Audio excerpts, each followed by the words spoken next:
आता प्रसार माध्यमांच्या कॅमेऱ्यासमोर झालेल्या या लाईव्ह चर्चेमध्ये मनोज जरांगे यांचा सर्व रोष हा मुख्यमंत्री देवेंद्र फडणवीस यांच्यावर दिसला। मुख्यमंत्र्यांनी आदेश द्यावा, हैदराबाद गॅझेटनुसार मराठवाड्यातल्या मराठ्यांना पटापट कुणबी प्रमाणपत्र दिली जातील असं ते वारंवार बोलत होते।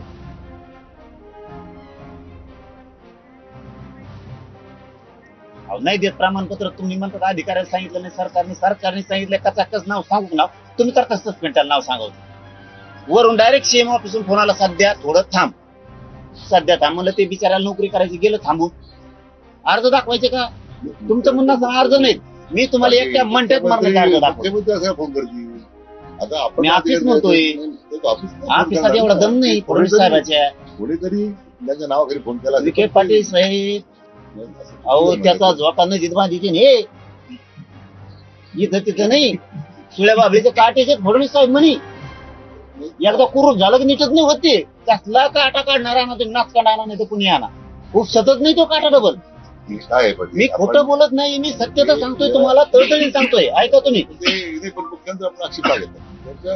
त्यांचा संबंधच नाही, त्यांचा नाही म्हणल्यावर तुम्हाला सांगतो का टप्पर आहे कोणाची याची, नाही सांगू शकत हो, नाही सांगू शकत अधिकारी बी नाही। फडणवीस साहेबांनी विचारल्याशिवाय दमण नाही कोणाचं काम करायची।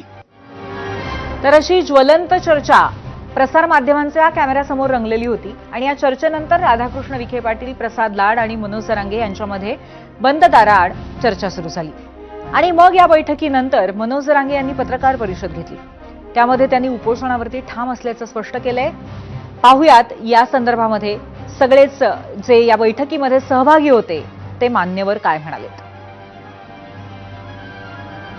ते आता मुख्यमंत्र्यांना विचारणार आहेत, ते सचिवांना विचारणार आहेत आणि नंतरच सांगणार आहेत। पहिल्यांदी तसं नव्हतं वाटतं, डायरेक्ट तेच सांगायचे, हे करू ते करू।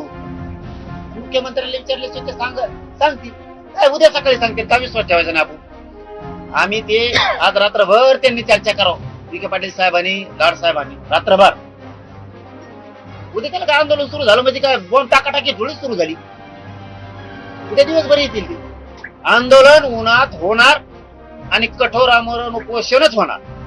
ते आले, त्यांनी काही गोष्टी सांगितल्या, ते नंतरचा भाग राहील, माघार नाही। त्यांनी जे मुद्दे उपस्थित केलेत ना, त्याच्यावर आम्ही आता चर्चा करतोय आणि पुष्कळ त्यातून समज गैरसमज आहे त्यामुळे दूर करण्याचा प्रयत्न केला आहे, पण काही मूलभूत मुद्दे राहिलेले त्यांनी उपस्थित केले, तेव्हा आम्ही आता आम्ही त्याच्यावर चर्चा करतोय आणि सांगतो मग तुम्ही संपादा हे सगळं सांगितलं काय राहणार।